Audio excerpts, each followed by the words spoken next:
Hello, it is Uh, I, Graham Coath. How are you, everybody? I'm joined as ever by the wonderful Marianne Mills, who's sitting beside me in virtual land. Hello. Hello, how are we you? should do this. Oh no, this. That's it. There. No, that way. Okay.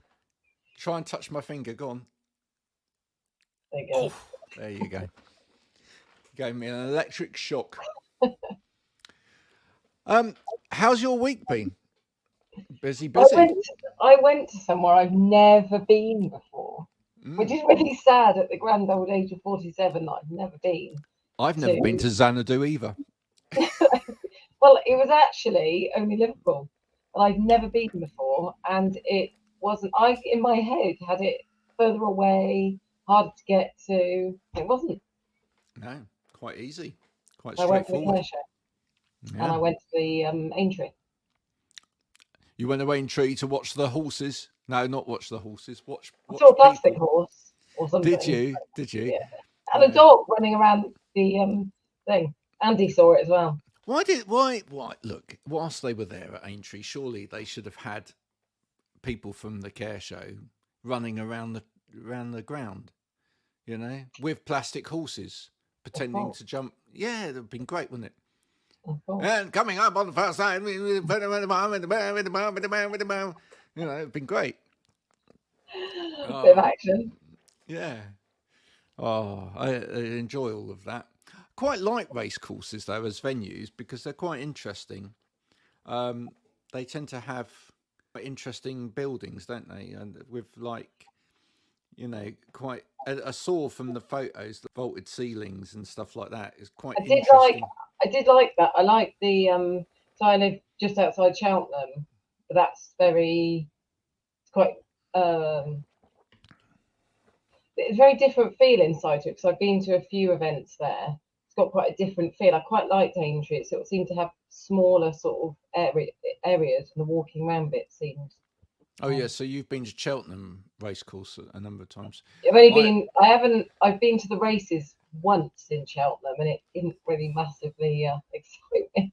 I've never been to the races to Cheltenham racecourse several times. Of course, I used to go with the Festival Radio Association many moons ago, when we did Greenbelt Radio there, and I've had many a pleasant time in the sort of lounge and whatever. In fact, we used to broadcast at one year. I remember in particular we used to broadcast from one of those rooms overlooking the racecourse. It was lovely. Sort of 6 o'clock in the morning, getting up, sun's setting or the sun rising, as I should say, over the racecourse, It is sitting beautiful. looking at. I mean, it's Yeah, it's beautiful there. beautiful. It is beautiful.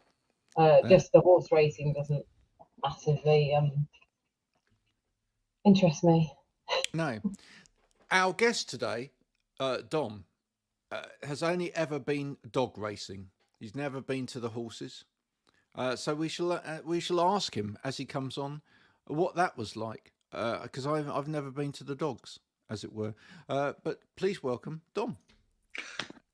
Good afternoon. Thank you for having me. Hi. Yes, so it was years and years ago. It was when I was still living in Portsmouth. We've actually got a greyhound, like little arena thing, and we went for a work do once. It was all right, I suppose. So It was all right. it was all right. Yeah. There were dogs there. There were people there with food. So yeah, it was like one of the few work do's actually they decided to go to. But yeah, it was all right. Obviously, I've seen the horse racing a few times, and my parents have betted on the Grand National and stuff. But generally, that's my experience of the racing world. I find the betting, like dog racing betting, is a lot easier. Mm. I used to go up and say, "Here's my 50p" or something. It's probably now you've got to do it with an app or something. Something like that. The only thing is you can't vote for the fox because he always wins. So I can't see the point in that. So it's just, you have to do one of the dogs. It's like well the fox wins all the time. So then everyone wins. Pick the name by something that had pink in it or something that's not probably I've never been to the dogs. I've never been to horse racing at Cheltenham or Aintree or anywhere like that. I did used to when I was a kid though. I got dragged to point racing. Yeah, and gymkhanas and stuff like that. And at point to points, they used to have like a little bit of racing around, and you'd have like a little bit of money to have a little bit of a flutter. Never won. I never even understood the betting system. Well, that's what I mean. Still, I don't understand still it. don't understand it. People explained all these odds and stuff. Somebody did actually on a micro teach once explain the odds. Also, because I think they worked at a, what's it called, betting shop, and they explained the odds and stuff. Obviously, because I was assessing, I was sort of half listening, but actually, but yeah, they explained about the whole like odds and all that. I've always looked at it with, you know what? Nobody wins on betting.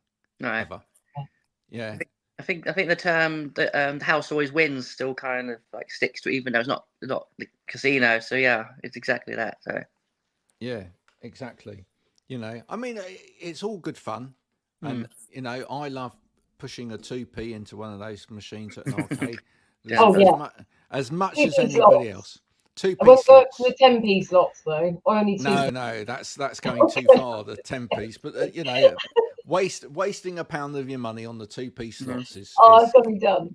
It's perfectly harmless fun as long as you give it up. When it causes you too much anxiety when you see people like kicking the machine to get an extra 2p out. You think that's it, right? Give it a rest. Dom, tell us a little bit about you. What is it you do, sir? That could take the whole show really if I span it. Well, officially, formally, I'm currently a nighttime worker. But of course, that's not why I'm here, because otherwise that would be very boring. I'm also wanting to branch out into the world of counselling, and I'm especially wanting to help people like myself with Asperger's, autism, or ADHD, with kids who also happen to have ADHD, Asperger's, or autism. I've got a psychology degree. I've got pretty customer service experience. I'm on LinkedIn. And yeah, I just really want to help anyone out there with their needs. Right. Yeah. What made you decide to do that? I've always wanted to help people. Since at a young age. Obviously, I was 8 when my mum. She got the diagnosis of the Asperger's. I was going to in the Portsmouth, Hampshire area, because obviously I wasn't normal. And obviously, she was worried that I wouldn't fit in the normal schools. So obviously, I went in there. They decided that I was school worthy, unlike a lot of other them in there. And then throughout my early school life, I did have a helper. I suppose that's kind of like inspired it a little bit. That even back then, that's pretty much was the worth of it. It was like, oh yeah, there's a diagnosis. Have some help for a bit, but then you're on your own for like senior school. But so yeah, I think it's just a case of I've been through it. I just want to help people out. You give what you get, and I just want to give back before what I still can. Oh, that's great. But, exactly. So, is there now a kind of professional route that you now have to follow in order to provide that kind of? I imagine so. I have taken steps. It's not just me just going, I want to be a counsellor and then posting videos on LinkedIn anymore. I've actually I've got like a business manager who's put me on courses. I've completed the course. I've got one more tomorrow morning, and then we're supposed to have a discussion about where we're going from there.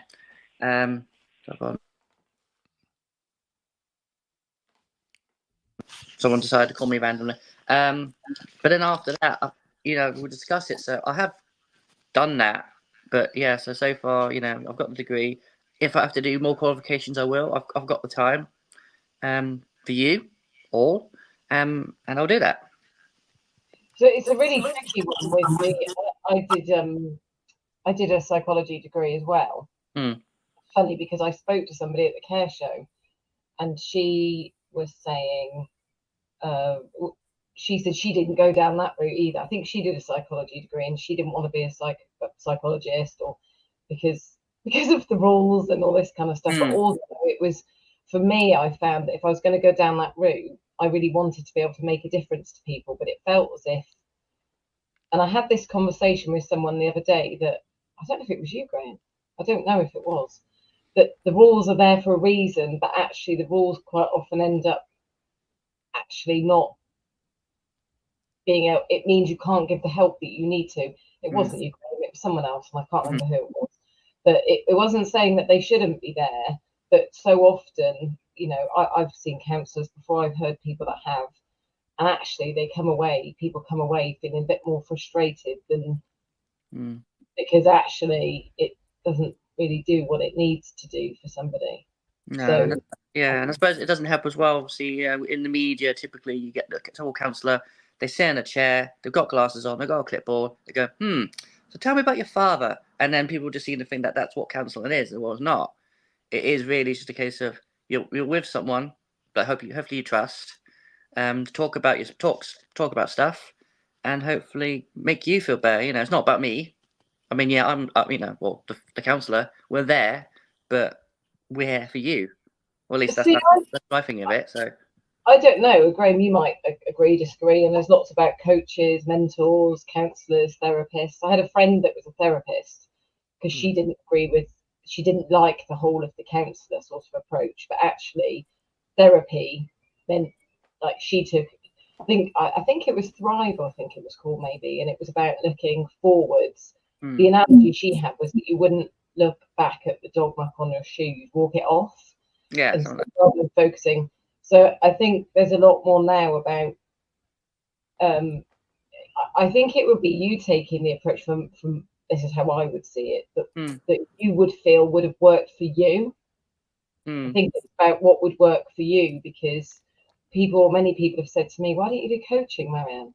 Because I probably end up doing that anyway. And I guess I just hadn't labelled it as anything. And whilst you say that it's not about you, it's not. But I think that a lot of what you'll bring to it is you. Yeah. I've realised that. I mean, I think that's the only thing I can really sell at the end of the day is me, isn't it? So, you know, would you rather have, you know, a great grandson of Sigmund Freud who's like by the book and, you know, like, you know, how's your father? Or some wacky 42 soon year old with eczema who happens to have a son who also has autism. So, but who gets it? And that's the thing, you get it. And like I said, counselling, all sorts of things, different things work for different people. And personally, I would choose a way for you to go into helping people that you feel allows you to. Because I know for me, I looked at counselling as in being one, but I knew that I wasn't going to be able to put me in it enough. Looking at this, Dom, a question I've got for you is, do you know, because I don't suppose, and I'm not being rude here, but I don't know that you necessarily know the extent in terms of where you could potentially help. And I think this is the same problem for kids when they go through school. Right? Yeah. Which is that you get told that there is this job, and this job, and it's kind of a very broad approach. Yeah. Right? But you don't really understand the depth of what's out there in terms of options of where you could apply your skills. You don't know what you don't know. You don't know what you don't know, right? And I say that in terms of, actually, there might be things that you could do with your understanding and experience, etc., and where you would actually be helping people, mentoring people, coming alongside people, counselling people, because I'm sure a lot of us would actually say within there, or a lot of people that are listening to this will say, actually, within my role, I'm a bit of a counsellor as well, or I'm a bit of a mentor as well, or whatever. But actually, they're not.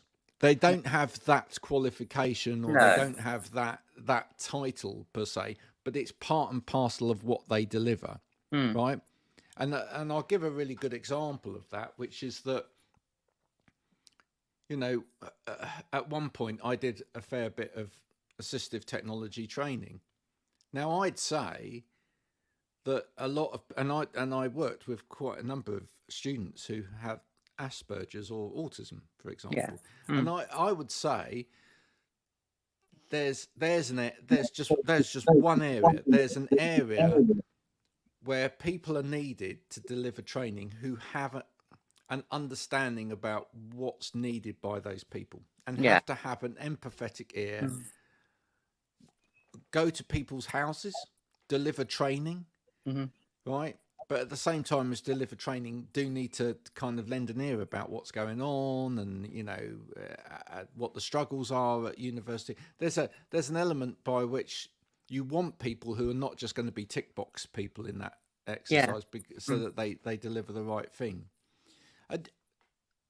So just asking that as a question, really, how aware are you of what might be available to you outside of sitting down with somebody and offering what would be seen as sort of more traditional one-to-one counselling? Well, I probably don't know. I'm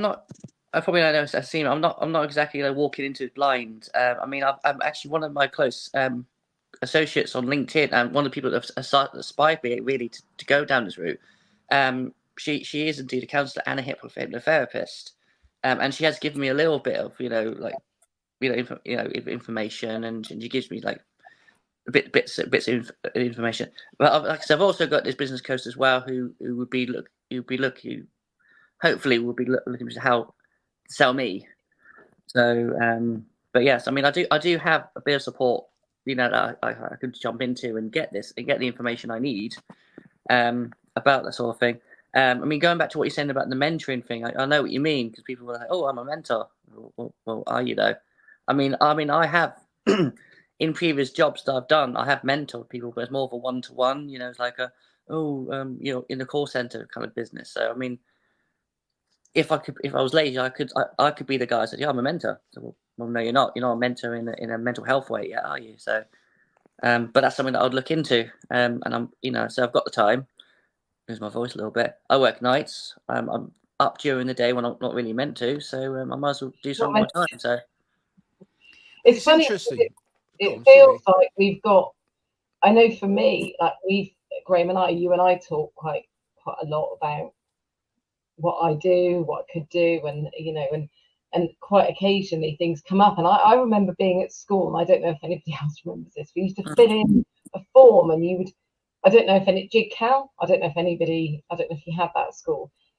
There were all these boxes, and you'd fill them in pencil. It so don't go outside the lines, and you had to fill in all these answers, and it would come up with what you should do.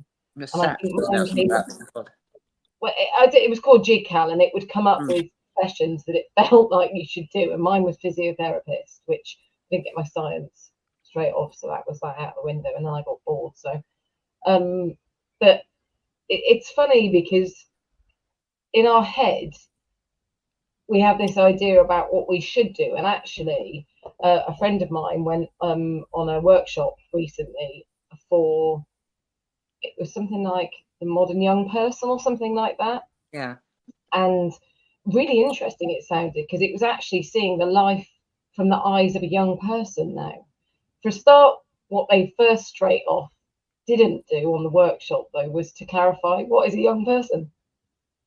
They didn't clarify what a young person was, but actually it is about looking at the world. It is very different now, and even in terms of what jobs and what's out there, what is out there, because there's, I think older people, and I'm going to class myself as one of those, that you had to have a job role, and there had to be, whereas now it's okay just to come up with something.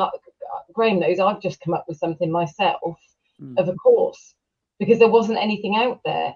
And previously, I'd always thought there isn't anything out there.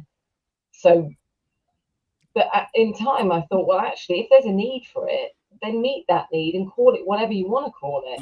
And if you believe in what you do, that's the side of it where there's the not problem, but as you said, if you've got the time, and that's what I did.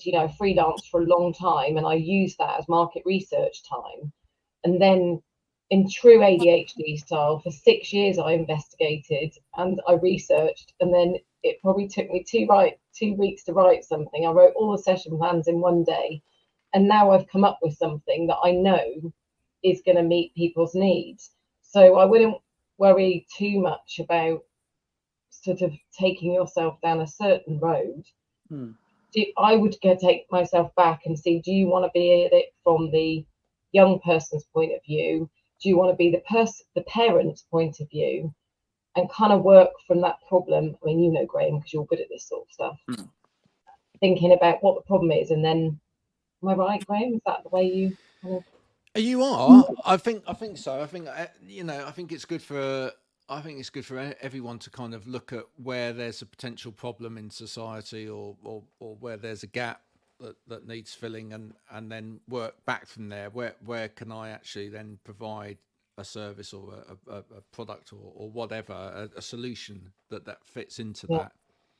I'm guessing, Dom, that the bit that's difficult when it comes to professional counselling services or whatever is the red tape. Has any of that been troublesome in terms of... I'm guessing not so far, but like I said, I mean, in fact, on the 31st, sorry, he texted me earlier, we're actually going to have like an in-depth talk, and I think we'll probably go more into that, because obviously at the moment, so far, he signed me up for a couple of free online courses where I'd log in for like 3.5 hours, listen to someone talk about like marketing and obviously the business side of things.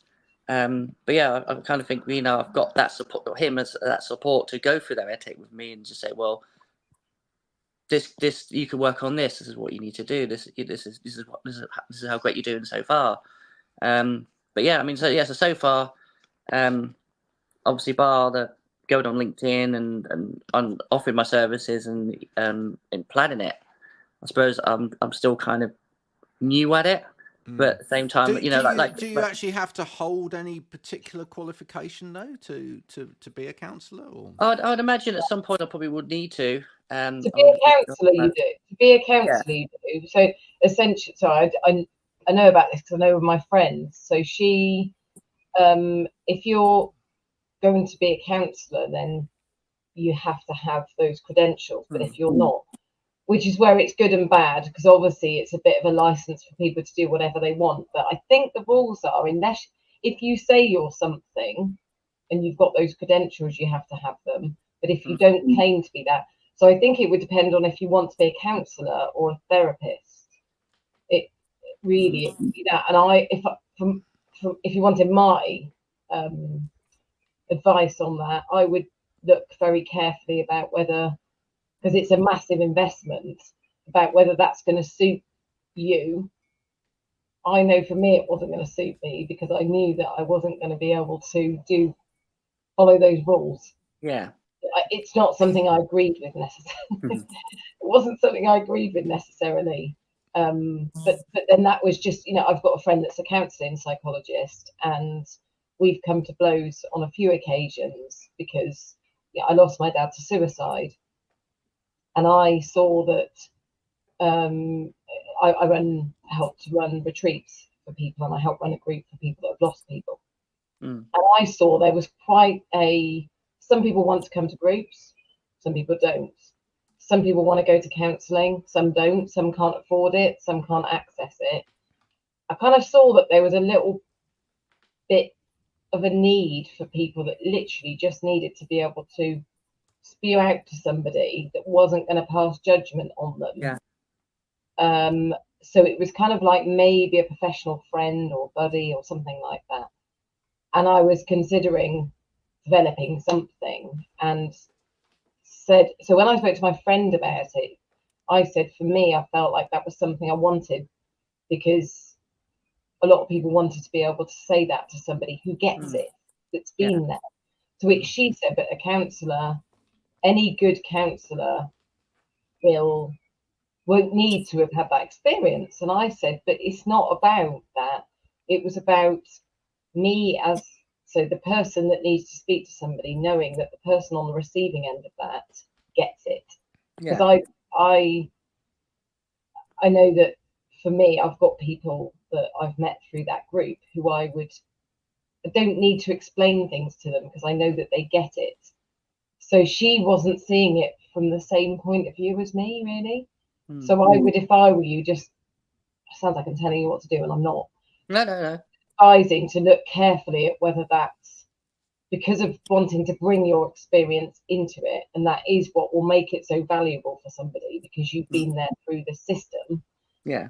And as a parent, so you are wanting to help parents. Yeah, that was my key thing. I've decided, I kind of want to help parents who not only have had the diagnosis themselves, but also now going through the fact that their children potentially could also be diagnosed, and they're feeling like, well, what do I do? So it's just to so that they've got someone in their corner who's gone through that, and who won't judge them, and like you said, gets them. So I think that's kind of the key. So that sounds like I'm telling you what to do, and I'm not. No. I mean, that is pretty much what I'm thinking of doing. So loads of different avenues out there, and that I think you could market yourself in the way that you want. I don't know what your ideas are on that, Graham, but I think you. I just want to pick up on the point while we're there because I think it's quite interesting. So we've recently had a diagnosis for our youngest in terms of autism and ADHD. Okay. And it's really interesting because I've immediately, I think because I've posted that somewhere, I've immediately been reached out to by various people, probably with the best of intentions. And some of them are kind of working in that field and trying to support and, be like, kind of warriors for neurodiversity and whatever. But champions, yeah, exactly. But some of it's been very much like, oh, I totally feel for you, and it's like, and I'm kind of like, it's fine. What do you mean? What do you mean? Feel for you? It's not a bad thing, is it really? No, I mean, but no, I get what they're saying, but they're like they're assuming that it's difficult for me. Yeah. Right. And whilst bits of it might be difficult, right? I just think, well, parenting's difficult, right? Oh yeah. Full stop, right? Every child has their things that rub you up the wrong way or whatever. So to me, it's not. I just think sometimes there's kind of like this duality when it comes to neurodiversity now as well, which is that I get the fact that people need support, etc. I do. I think it's entirely right. But at the same time, I think it's important as well that we don't kind of over egg it in terms of saying immediately defaulting to, well, you're not coping because you've asked for a diagnosis or whatever. That's not necessarily why you've asked for the diagnosis. You may have, like in our case, may have done it because it will help support the school. Exactly. It will help support education systems as he travels through education systems, etc. Do we have problems with him sleeping at night? Yes, we do. Is that a major burden? Occasionally, it's a nightmare. But as I say, other things are a nightmare. It's not something that I'm like going, I can't cope with this. It's actually, but there's always a dialogue of struggle in there. People always assume that you are not coping if you say anything about it at all, and I just find that quite interesting. Or as you said, there's that idea of I was listening to somebody wrote something the other day, and they kind of used it was kind of that as you just said, Dom, that the assumption would have been that it was a bad thing, and you think, well, actually, and I wonder if it would be great for you to be coming at it from somebody, like you say, that was diagnosed younger. I was later when I was diagnosed. Yeah. But coming from younger and then trying to act as sort of the advocate for the child, but as an adult for that parent, to see that, well, actually, was it such a bad thing? Was it? Because as you say, Graham, there's kind of like this idea you're not coping, but also it would be that, and I wonder if it almost puts in a seed there for parents, that once that child's diagnosed, it's like, oh dear, they will be grieving. And I think, is it really? I just very quickly pick up on that, and then I'd like to get Dom in on this, but I actually made a complaint about one of the forms that we had to fill in, which I'm not going to mention the council or whatever. But this was a council-based form, and on the form it said, one of the questions was, "Why is your child a burden to you?" Oh wow! And I said, "Wow, what language?" And I actually said, "Well, I refuse to answer this question," and I actually take umbrage with the terminology in the question itself, because no child should be a burden to a parent. Or late, and also, like you said, by answering that question, you're able. He's like, oh, he's a burden. So, well, sorry. My first thought would have been, oh, I'm sorry, I didn't realize I was in the 1920s. Yeah, I'm sorry. You know, it's like, what's all this? You know, who writes those questions? You can obviously tell it's someone who's obviously not gone through it and obviously doesn't know what they're doing. They just, oh, I would just write a form. So, well, that's awful. Yeah. Sorry, I'm shocked at that. Wow. It happens. It really happens, folks. It's out there. Such a loaded question. It is. It's pushing you to answer it in a certain way, isn't it? It's like, well, why is it such a burden? Because you're thinking, oh my God, he actually is. Oh no, and then you fall into this trap of labeling yourself as, you know, as a parent that needs help. Now, I've got another question for Dom. I've got another one. Please do. And you mentioned before that you work for a large UK retailer, where other large retailers in the UK are available. I was just interested in that because, and I just want to clarify at this point that I am in no way whatsoever saying anything negative about said retailer. All right. But I'm just interested, when somebody like yourself is working, doing whatever for somebody that's a large organization, and you have then got aspirations in a different area,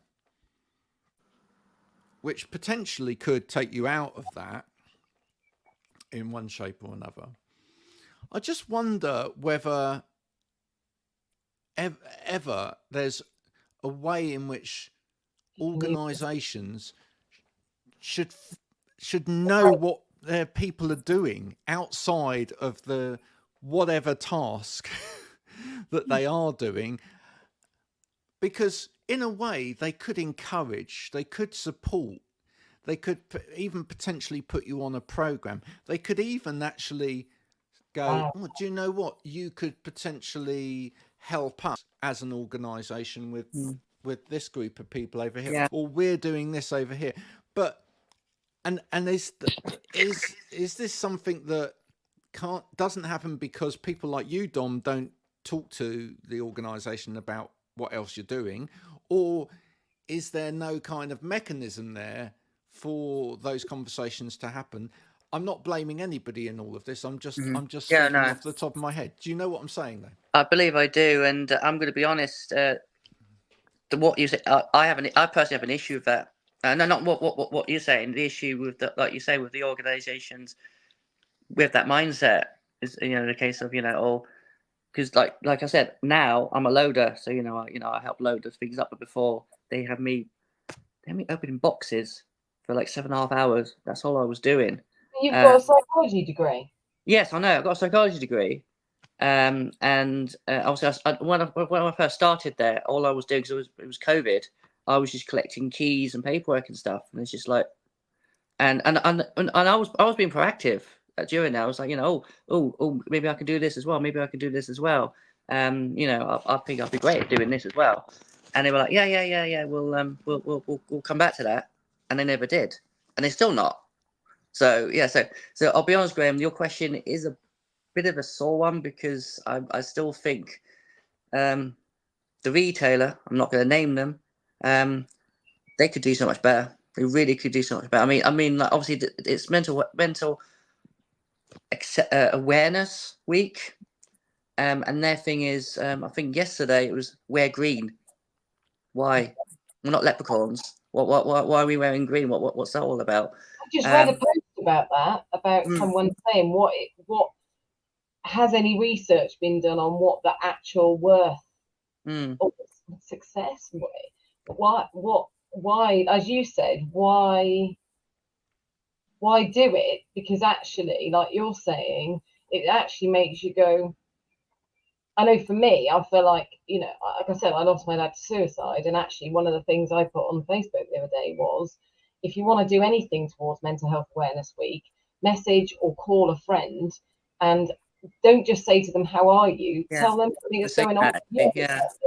Say to them something that's not been going great for you, because quite often people need to feel like, I know I share. Probably, I'm not even going to use the word overshare, because actually I share my stuff. And so many people say, because you shared your stuff, it made me feel like I could share mine. So one of the biggest things for Mental Health Awareness Week is it's wearing, like you said, wearing green, and what is doesn't. Yes, okay, it's great, but it. And I think the fourth thing was, you wear green, but we've also got a few. I'm just using this word again. Champions, who probably know a lot about mental health, who are there to be there for you and talk to you when they need to be. It's just that's great and all, but more can be done. I mean, obviously, to be fair, I don't want to sound skeeving here. I work nights, so obviously, I imagine the day shift people. There's 2 lots of day shift people. Maybe they're a lot better because obviously there's more people up. Normal hours, and the people that they got a management at night are just people who just up at night for crikey's sake.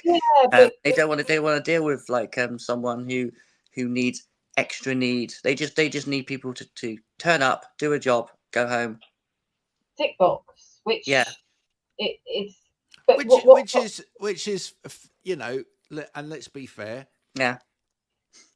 which is how companies survive. That's what they need. But I think to be fair, and let's give some balance to this, I think actually if people within the organisation a little bit further up were to listen to this as a conversation, they'd probably be going, actually, there is a disconnect here, isn't there? And actually, this isn't necessarily what we would want to be achieving. And to be fair, somewhere in the communication line there, it sounds like something's not quite. I think it's the same. I think it's the same in so many. I had the conversation the other week. When I was out with the fire service, and it doesn't matter, to be quite honest, wherever I go, I say there is this issue that you've got the people that are doing the work, and then you've got, I'm not even necessarily going to say management, because sometimes it's not their fault. It's actually the vision, which will come from whether it's CEOs, directors, whatever it is, that the two don't speak. And often that's where training comes into it, because you can sort of be that interpreter, but that actually even giving people a sense of worth. So it's not even about changing your job role as such. It's that when you do have champions, have a look and see who can be that champion. The same as I've gone through stuff. You've gone through stuff.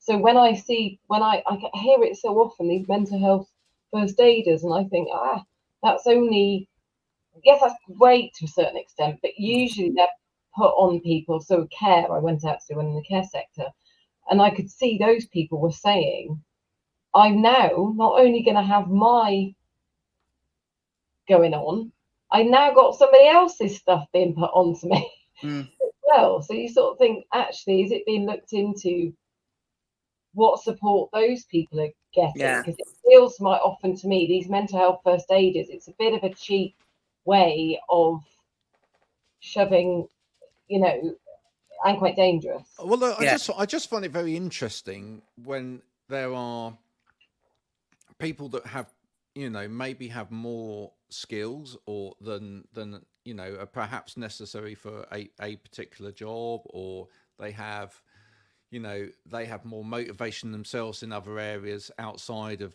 the job that they're doing.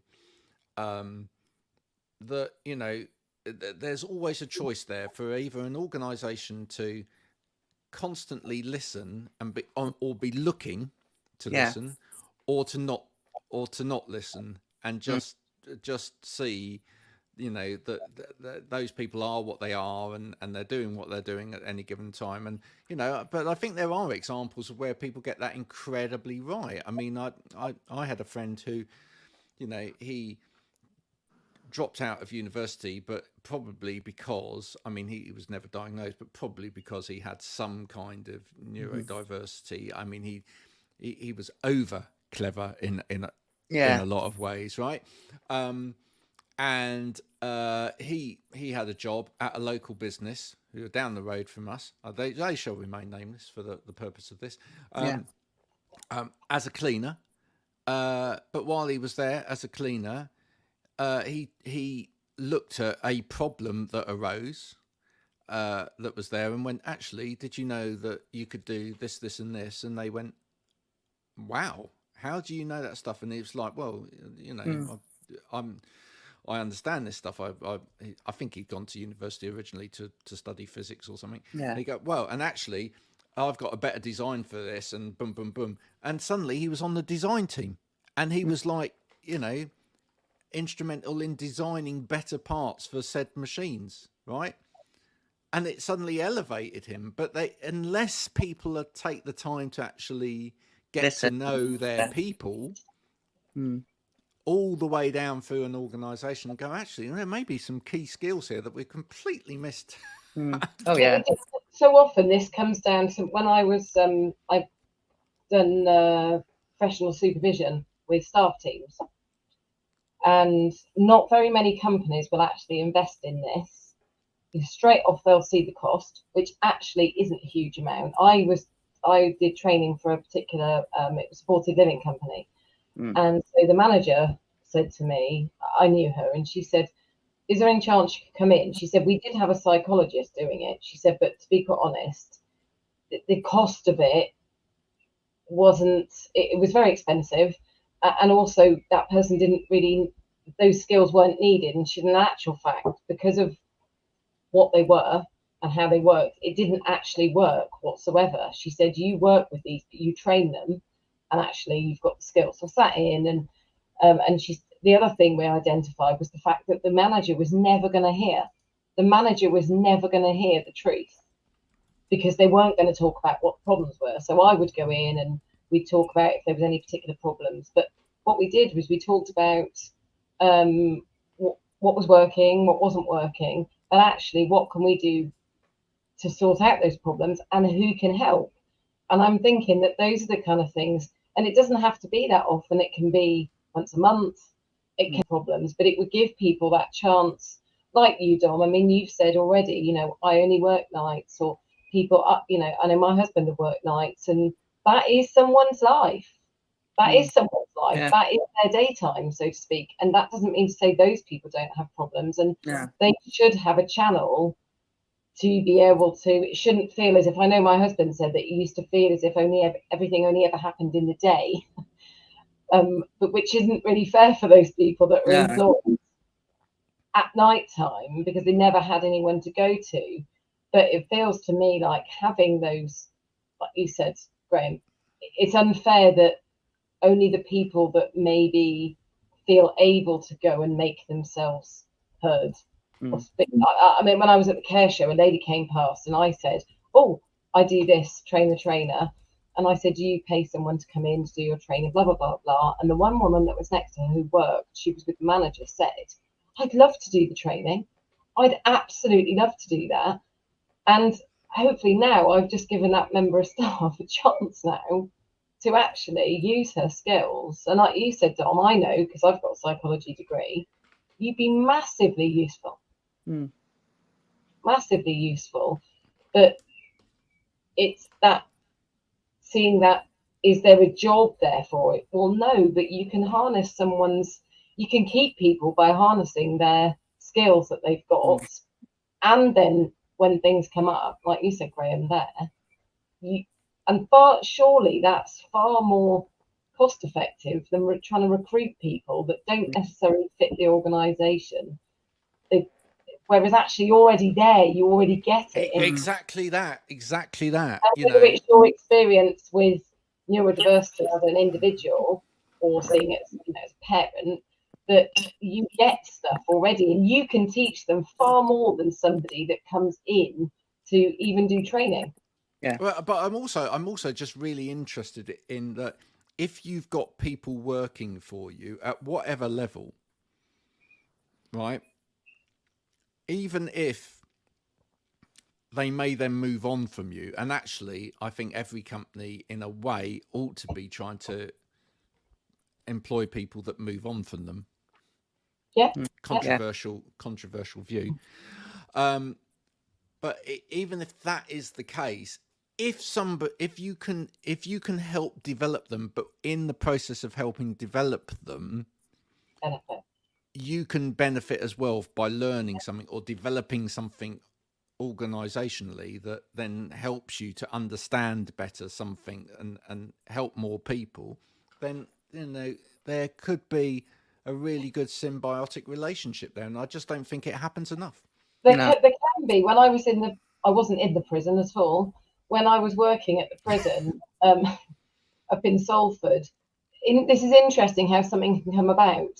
And I actually fed this back. So one of the prison officers that I was doing the teacher training with, she did her micro teach on the perimenopause. So she did this, and I said, wow, that was excellent. She said, I feel really passionate about it. So I went back to the manager and said, I can see something could go on here. I said, because actually you've got they were roughly 70% female prison officers to 30% male. Well, those 30% male are working with the 70% of women, of which many of those are going to be of that age and on.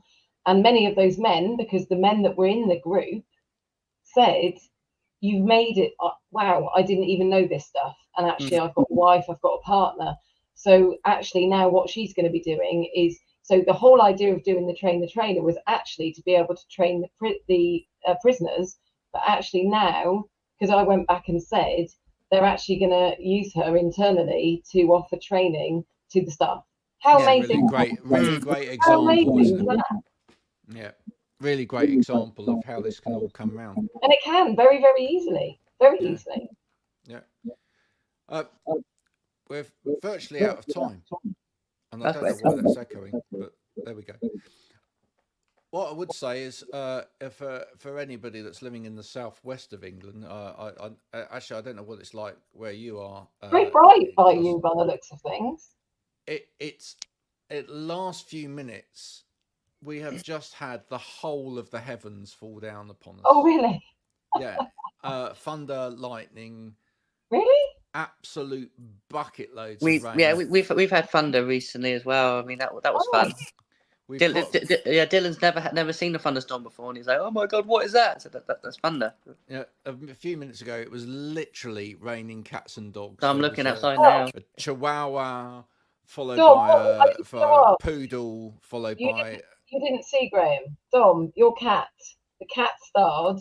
I don't think you saw it, Graham. What's your You didn't see the cat drop past. What's your cat called? That is actually my partner's cat. You probably about to chat about it. Know something about my partner. It's Myrtle. Myrtle. As in the Harry Potter. She's a massive Harry Potter fan. I don't know what breed she is. She's 14 years old. Oh. She's at death's door. She's limping.